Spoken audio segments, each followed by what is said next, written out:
चॉकलेटी हाय रब्बा अरे ये महीना में बनल बापेटी कि नहीं हर में रहलो टूटी हरी कसुआ में तो नहीं हुए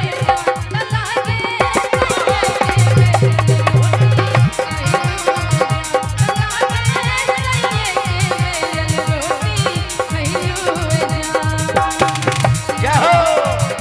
बहुत बहुत धन्यवाद।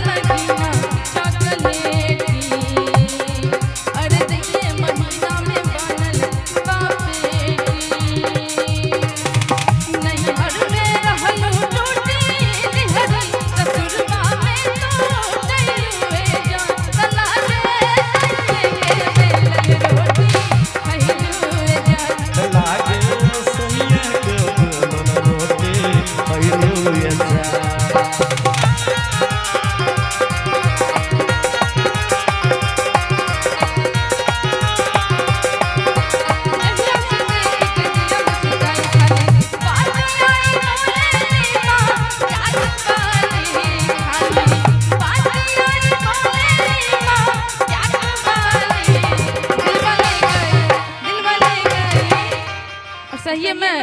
हल्का हल्का पीला है, हल्का हल्का कि दिल वाले गई ताली बजे भी तहन ना दिल वाले गई पियर की फरक वाली दिल वाले गई ये कहिए पियर की फरक वाली दिल वाले गई पियर की फरक वाली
देखिए